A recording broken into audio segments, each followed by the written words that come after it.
ایک بار محبت کے ساتھ درود پاک پڑھ لیں. صلو علی الحبیب صلی اللہ تعالی علی محمد صلی اللہ علیہ وسلم. آج میں انشاءاللہ قرآن مجید فرقان حمید سے ایک ایسا واقعہ آپ کو سنانا چاہتا ہوں جو آپ نے ہو سکتا ہے پہلے بھی کئی بار سنا ہوگا، اور جو بالکل شروع میں آتی ہے. سورہ فاتحہ کے بعد دوسری صورت ہی وہ ہے، اور وہ سورہ بقرہ ہے. ٹھیک ہے، ون آف دا بگیسٹ سورت آف قرآن. پہلے تو یہ سمجھ لیں کہ رمضان نزول قرآن کا مہینہ ہے. رمضان اور قرآن کو بڑی خاص نسبت حاصل ہے. شہر رمضان الذی انزل فیہ القرآن. اللہ قرآن میں کیا فرماتا ہے؟ رمضان کا مہینہ.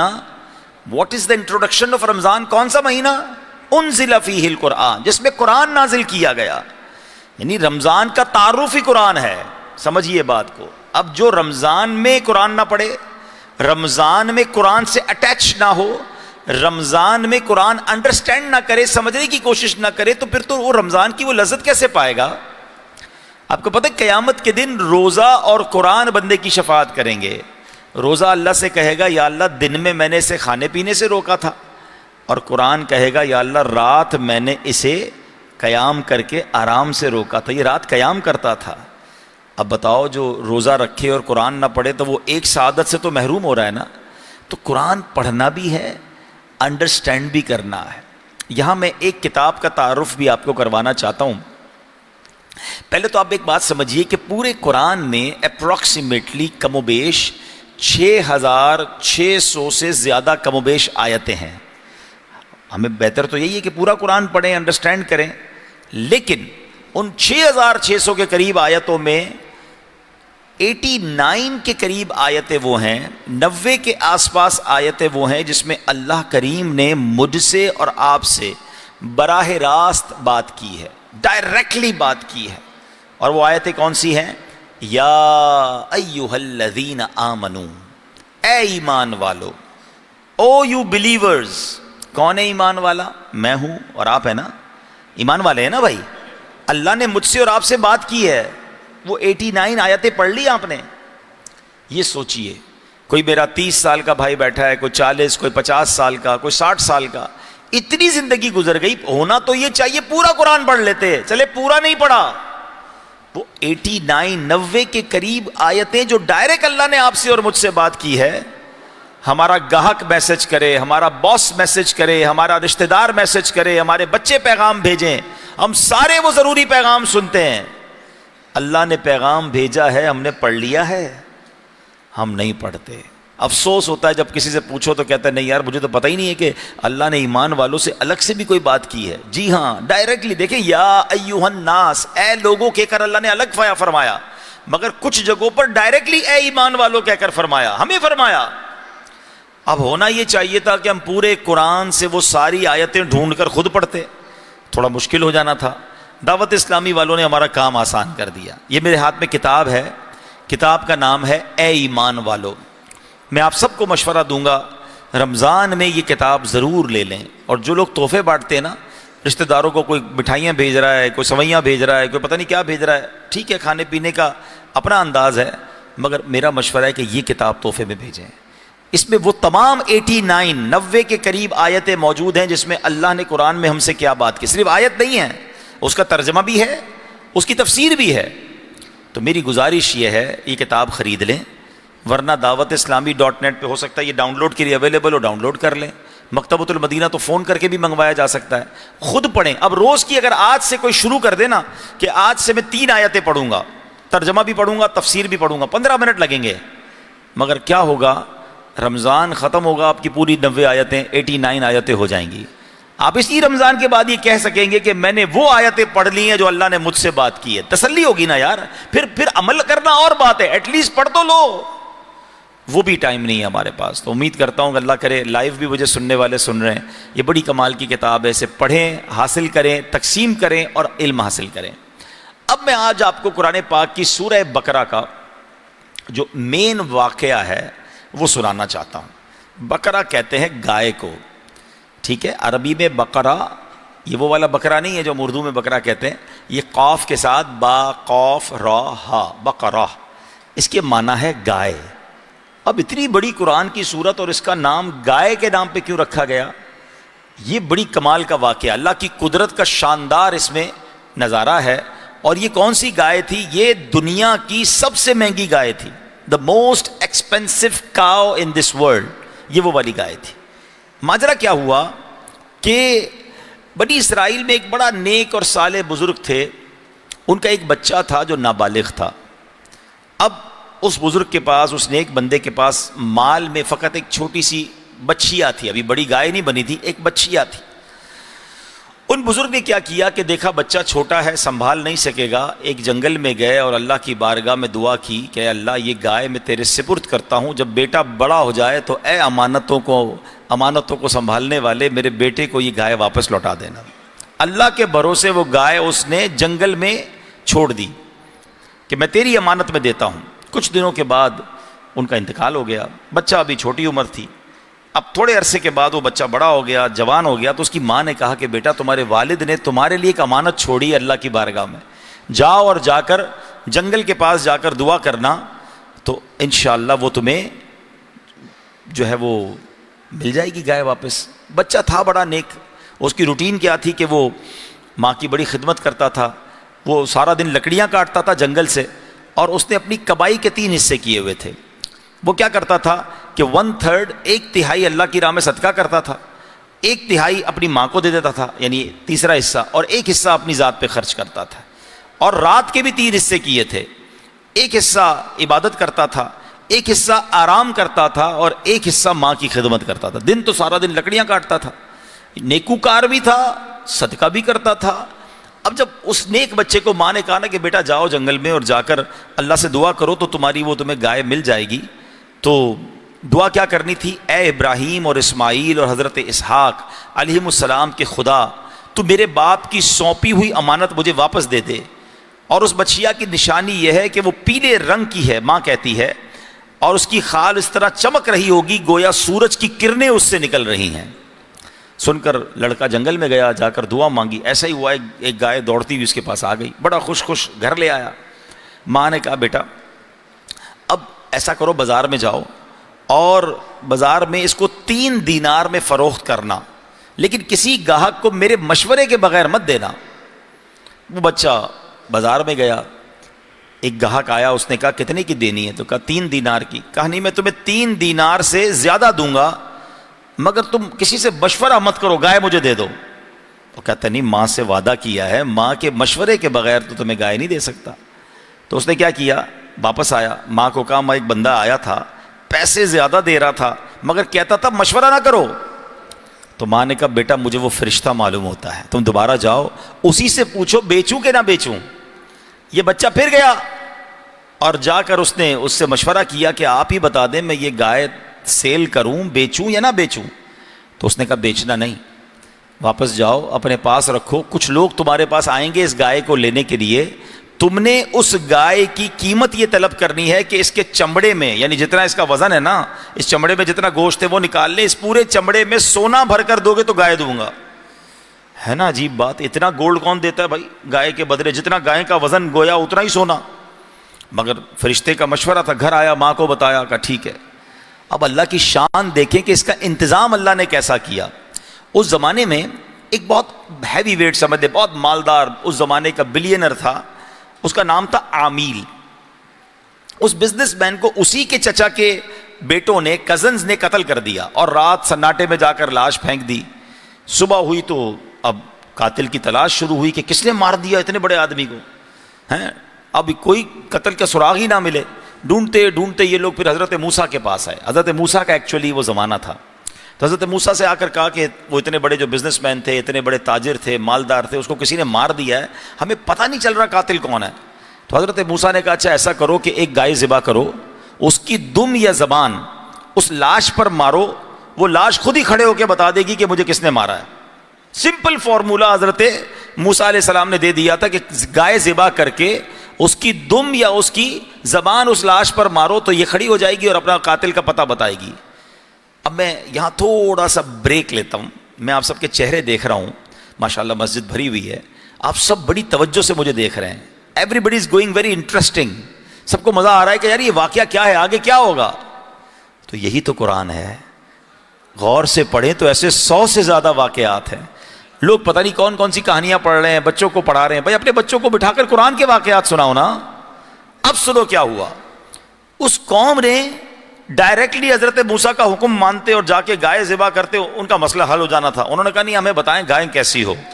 اب یہ پورا واقعہ قرآن اگر آپ سورہ بقرہ پڑھیں گے نا, وہ سوال کرتے گئے, حضرت موسیٰ کو جواب دیتے گئے کہ اس کا کلر یہ ہوگا, وہ دکھنے میں ایسی ہوگی, اس پر کسی نے سواری نہیں کی ہوگی. وہ کہتے حضور اور بتائیں. وہ پوچھتے گئے, آپ جواب دیتے گئے.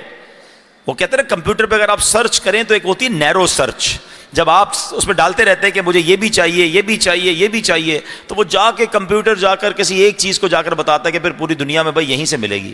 اب وہ سوال اتنے کر لیے انہوں نے کہ حضرت موسیٰ نے ہر چیز بتا دی کہ اس کا کلر کیسا ہوگا, دکھنے میں کیسی ہوگی, اس پر کسی نے سواری نہیں کی ہوگی, سب بتایا آپ نے. تو اب وہ لوگ گائیں ڈھونڈنے نکلے. جب گائیں ڈھونڈتے ڈھونڈتے پہنچے تو اسی نوجوان کے گھر پہنچے. جیسا حضرت موسیٰ نے بتایا تھا, پورے ملک میں یا پورے شہر میں کسی کے پاس ایسی گائے نہیں تھی جو اس نوجوان کے پاس تھی. کہا ہمیں دے دو. کتنے میں دو گے؟ نارمل سودا تھا نا. کہتے جتنا اس گائے کا وزن ہے نا, اس کے چمڑے میں سونا بھر کے دو گے تو تمہیں دوں گا. حیران ہو گئے. مگر وہ آدمی بہت بڑا تھا, اس کے قاتل کو تلاش کرنا تھا. گائے یہی تھی, باقی کوئی تھی نہیں. سونا اتنا دیا اور گائے خریدی. اس کی زبان یا دم اس لاش پر ماری تو لاش نے کھڑے ہو کر بتا دیا کہ میرے چچا کے بیٹوں نے ہی مجھے قتل کیا ہے. بہرحال اس کو بھی پکڑ لیا گیا اور جو مقدمہ آگے چلا.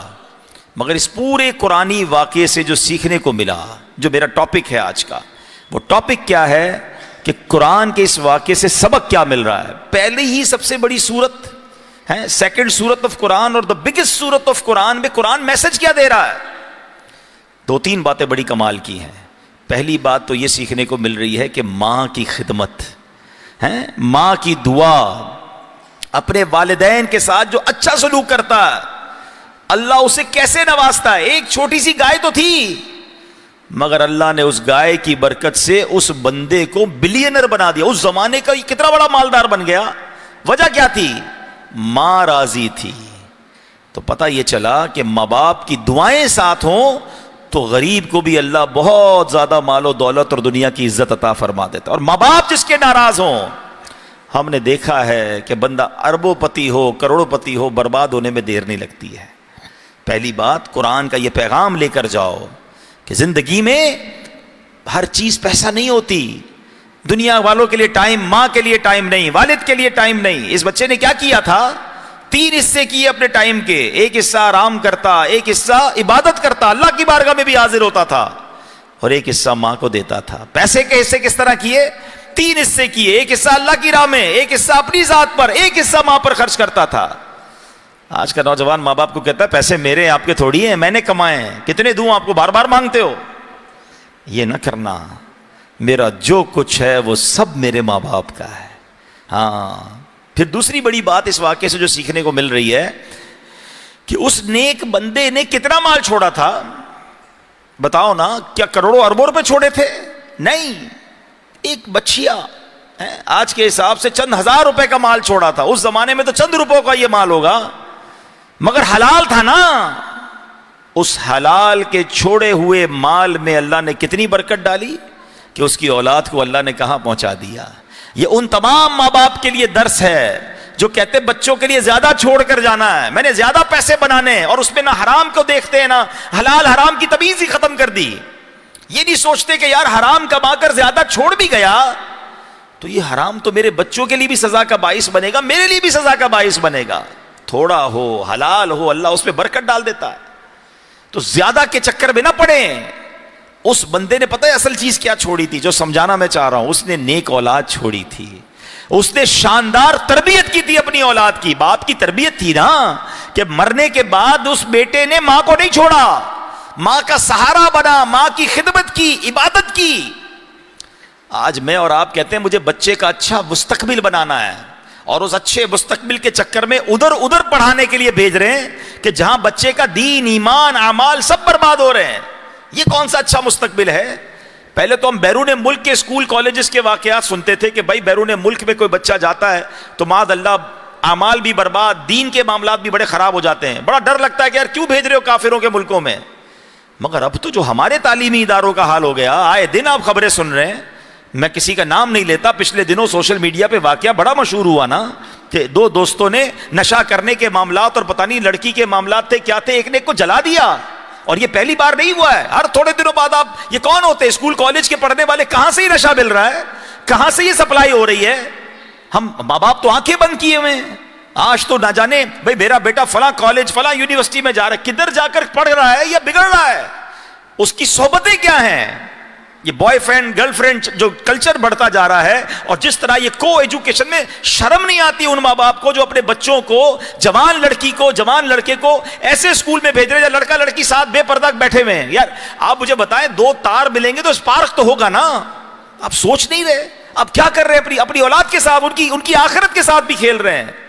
خدا کے واسطے سب سے بڑی دولت یہ ہے کہ میں دنیا سے جاؤں تو میرا بچہ نیک ہو، میرا بچہ نمازی ہو، میرا بچہ دیندار ہو. اس سے بڑا کوئی آپ نے سمجھ لے وراثت نہیں چھوڑی ہے. آپ اربوں روپے چھوڑ کے جائیں اور اولاد ہی نیک نہیں ہے، شرابی ہے، بعد اللہ برے کام کرنے والی ہے، وہ سارے آپ کے پیسوں کو عیاشی میں لٹا کے برباد کر دیں گے. اور آپ کو اللہ نہ کرے کہیں قبر میں بھی مارنا پڑے. سب سے پہلے توجہ اس بات پر دیں، بہترین مال یہ ہے کہ ہم اپنی اچھی اولاد کی تربیت کریں. تھوڑے سے پہلے بھی میرا یہاں بیان تھا، میں نے ایک جملہ کہا تھا، کچھ نہ کر سکو نا تو کم از کم اپنے بچے کو 5 وقت کا نمازی بنا دینا. ہوگا کیا کہ میرا بیٹا 5 وقت رکوع اتحیات کے عالم میں قبلہ رو باوضو ہو کر ہر روز کئی بار اللہ کی بارگاہ میں یہ دعا کرے گا، ربنا اغفر لی ولوالدی وللمؤمنین یوم یقوم الحساب. یہ اصل سرمایہ ہے نا کہ میں مر جاؤں میری اولاد روز باوضو ہو کر اللہ کی بارگاہ میں میرے لیے دعا کرے. مگر آج دنیا کے بہت سارے معاملات سکھانے ہیں، ہمیں دین نہیں سکھانا ہے. تو یہ سورہ بقرہ کا پیغام ہے کہ اچھی تربیت چھوڑی، اللہ نے تھوڑے مال کو بڑھا دیا. حلال چھوڑا، اللہ نے اس تھوڑے حلال میں بہت ساری برکت ڈال دی. بچے نے ماں کا ادب کیا، اللہ کریم نے اس ماں کی دعاؤں کی برکت سے بچے کو کہاں سے کہاں پہنچا دیا. تو اے میرے پیارے اسلامی بھائیوں، قرآن کی سب سے بڑی سورت پکار کر یہ پیغام دے رہی ہے کہ حلال کمانا ہے، بچوں کی اچھی تربیت کرنی ہے. اور بچوں کے لیے پیغام اس صورت میں یہ ہے کہ کبھی اپنے ماں باپ کو نہیں ستانا ہے، اپنی ماں باپ کی دعائیں لینی ہیں. تمہیں انشاءاللہ آخرت کے دنیا اور آخرت میں ترقی سے کوئی نہیں روک سکتا. اللہ کریم سے میں دعا کرتا ہوں کہ مولا کریم ہمیں اپنے ماں باپ کی خدمت کرنے کی توفیق عطا فرمائے. اللہ کریم ہمیں روزانہ کچھ نہ کچھ قرآن پڑھنے کی توفیق عطا فرمائے. تو آج نیت کریں انشاءاللہ کہ آج پہلا روزہ ہے، آج سے انشاءاللہ آخری رمضان تک روزانہ پابندی سے قرآن پڑھیں گے بھی اور سمجھیں گے بھی انشاءاللہ. اللہ پاک عمل کرنے کی توفیق عطا فرمائے. اب انشاءاللہ افطار کا وقت قریب ہے، تو افطار سے پہلے انشاءاللہ ہم دعا کریں گے. صلو علی الحبیب. یا الہی ہر جگہ تیری عطا کا ساتھ ہو، جب پڑے مشکل شہ مشکل کشا کا ساتھ ہو. یا الہی نام اعمال جب کھلنے لگے، عیب پوشے خلق ستارے خطا کا ساتھ ہو. الحمدللہ رب العالمین والصلاة والسلام على خاتم النبیین. یا ارحم الراحمین یا ارحم الراحمین یا ارحم الراحمین. یا ربنا یا ربنا یا ربنا یا ربنا یا ربنا یا اللہ یا رحمان یا رحیم. اللہم ربنا آتنا فی الدنیا حسنة وفی الآخرة حسنة وقنا عذاب النار.